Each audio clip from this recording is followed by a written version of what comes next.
Hey everyone, and welcome back to another episode of what makes this game awesome, where I legally can't get a haircut right now, so don't bully me. So I've been uploading on this channel for a little while now, and I feel like I just want to get to know you guys a little bit better, so just kick back, grab a nice hot cup of tea, and get ready for a nice chill video, you know, just the two of us.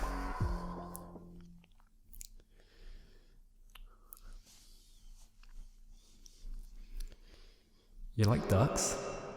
Well, I'm somewhat of an expert on the topic. All the way back in 2016, I released a video on duck games, so now, 4 years later, it only makes sense to release a sequel. A bequel. Yep, that was funny. That was a good one.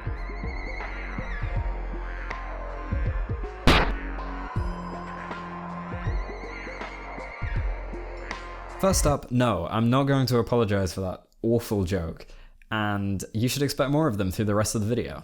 Anyway, Blazing Beaks is a roguelite twin-stick shooter starring everyone's favourite Burb Boys. It was released in 2017 and is now out on Steam, PS4, Xbox One and Switch. If you've ever played Enter the Gungeon, this game has a similar vibe to that, and if you haven't, you should go check out my video on it. It's one of the best videos I've made, so please. Blazing Beaks has a pixel art style of graphics with real-time lighting applied over the top. Similar to Enter the Gungeon, Titan Souls, and a lot of other new pixel art games. I have a soft spot for this style of graphics, and I think the cuteness really suits a game like this. You pick from a selection of burbs that all have their own unique stats to change up the gameplay. For example, the default duck has auto reload if you don't shoot, but lower weapon range, and the bluebird can take extra hits of damage that take away from his max HP instead of killing him. Now, I know this video is about ducks, but the bluebird is the best character, don't at me. From here you get yeeted into the first zone, the swamp. Each stage is randomly generated and has enemies placed around it, and you have to kill all of the enemies with your gun to progress to the next stage. Each enemy is really unique, from these little toxic green boys to these invisible frogs that spit balls at you. There's a lot of enemies to go through, so I'm not going to be talking about each one. Like a lot of these kind of games, you can only take a couple of hits before you die, which you can refill using hearts dropped very occasionally by enemies and bosses. These can also drop coins, which you spend at the shop, keys, which you use to unlock specific loot rooms, and abilities that allow your character to have a special move on a cooldown timer. The default ability is a dodge roll. You can trade this out for freezing enemies, becoming invincible, doing double damage, and a lot more. Now, there's also one other thing that enemies can drop: relics. These are cursed items that give debuffs to your character, some small and easy, and some incredibly difficult. For example, one debuff just makes you walk a bit slower, and one makes it so you literally can't take a single hit of damage or you instantly die. And by the way, all of these effects stack. You can choose whether you pick these up, and while at first it may seem silly to voluntarily give yourself debuffs, there is a reward here. Randomly, once in each zone, a shop will spawn, which allows you to buy new weapons and, more importantly, trade in your relics to the Crow. Each relic has a difficulty value attached to it that shows how difficult it should be to play the game with that relic. And the higher rank relics you trade in, as in the more they make your character completely unusable, the more rewards you'll get. These can be in the form of buffs, coins, and new weapons. These genuinely are run changing, and it's a mechanic that makes this game really stand out for me. It feels like the perfect combination of risk and reward. Some buffs that you get increase your max health, some give you various immunities, and a lot of them are just absolutely strange. But these really help to mix up every single run, especially when there are over 70 of them in the game, so there are a lot of possible runs you can have. As you go further into the game, it starts to ramp up in difficulty. Enemies get harder to kill, and there are more of them, so you have to keep picking up relics to stay on top of it all, which makes the game harder and harder still. However, if you even want to stand a chance at getting to the other zones, you're gonna have to fight the bosses. I'm only going to show footage of the first boss here for spoiler purposes, and because there aren't very many bosses in the game, and they're really interesting, so I feel like you guys should fight them for yourself. Anyway though, each zone has a designated boss fight that shows up when you've completed enough levels and decide to jump through the boss door. The first stage's boss, Newt, is quite easy, with a simple mechanic and relatively weak attacks. You just stand between him and these spiked pillars, and he'll get his tongue stuck on them so you can shoot him when his mouth is open. But he'll also shoot enemies around the arena, so you have to focus on where you're going as well as where you're shooting. As you get further into the game, these bosses get genuinely very challenging, so I hope you weren't looking for an easy game. Specifically, the bosses of the second and fourth zones always mess me up, and I must have died hundreds of times to them. After you defeat a boss, it explodes into a pool of health, coins, items, and weapons that you can use to prepare yourself for the next zone. They can drop all of the weapons that you can find in the shop, which is actually quite a few, with a lot of variation between them, allowing for some really unique playstyles. In my best run, I used the lightning gun, which allows you to chain lightning between targets, and when you combine this with some items, it can be really powerful, which I definitely need because I am not very good at this game. Alright, so as per usual, I'm going to be talking about the final boss and the late game stuff in this part of the video, so spoilers ahead, and if you want to skip them, skip to the time shown on screen now. This game is pretty spectacular, so don't spoil it for yourself. Jesus, what the fuck? What the duck was that, dude? Let's move on.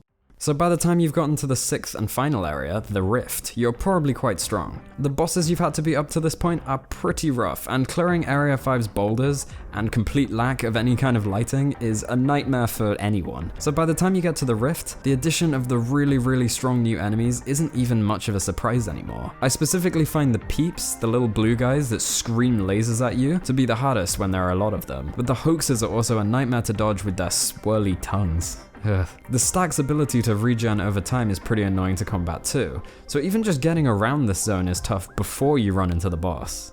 The final boss is the Evil Teal, a regular little blue boy that the crow feeds a relic to for some reason. This makes him get crazy angry and start running around the room, radiating dark matter bullets, spitting at you and charging straight for you. This whole time he's completely invincible, so if you don't have a dodge roll ability, this can get really tough. On top of all this, his spit pools can spawn random enemies, so you really have to focus on where you're moving to and shooting. After you've stayed alive for a little while, he'll get tired and go eat from a pile of trash. I relate, man.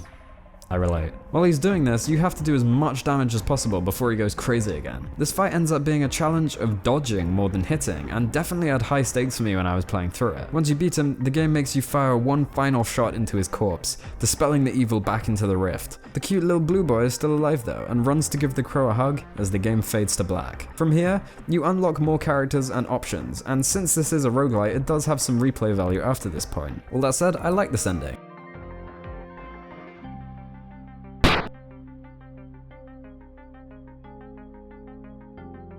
So how is Blazing Beaks, and how does it compare to other roguelites? Well, personally for me this was actually one of the shorter playthroughs that I did of a roguelite from start to finish, and I really enjoyed it, but I feel like it's less in-depth than a lot of the ones that I played. The Relic system is definitely this game's strong point though. That's what makes me want to keep coming back to it and playing more, even now after I've finished the video, to be honest. The cute graphics and animation do all go well together to create a pretty solid game. So at full price, on the eShop, this game is about £13 compared to Gungeon, which is around £10. Now this trend kind of continues on Steam and other consoles. It seems to be slightly above Gungeon and, in my opinion, slightly above the regular price of roguelites because they tend to be on the cheaper side. Now if you already have Gungeon and you've already played through it, you enjoy it and you want more of that, then I would recommend that you get this game. And even if you don't, on a sale this game is great. But if it actually came down to picking between Blazing Beaks and Enter the Gungeon, I think I would still pick Enter the Gungeon, even though they're both great games. Now some of you might be wondering why I'm comparing these two games specifically, and I just feel that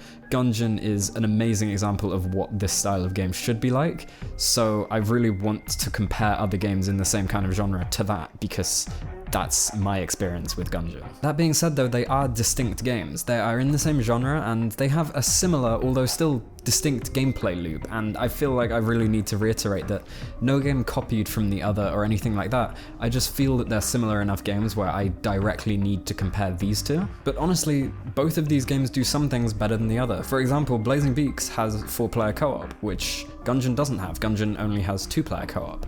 So if you want to play with a bigger group of friends, then Blazing Beaks seems like the better option, and I would agree with that. So overall, with everything taken into consideration, I would give Blazing Beaks a 7 out of 10. This game has some amazing gameplay, and don't get me wrong, for the price, there is still a lot of content to go through. I think that supporting 4-player co-op is a great move that more games need to do, so huge thumbs up from me on that front, and that really helps this game stand out. I think difficulty is perfect, considering you can adjust the difficulty depending on what you want, but I think that after you've beaten the game, there isn't as much content as I'd like, and I also think that in terms of any kind of storyline, it was a bit lacking for me, although this may well have been exactly what they were going for. I think my biggest problem with it is that you can get roguelites that have more content for less money, so I would really recommend that you try and get this game on a sale if you can. That said, it does seem to go on sale a decent amount, so I don't think that should be too much for a problem. Anyway guys, thank you so much for watching. If you enjoyed, make sure to like and let me know what you think down in the comments below.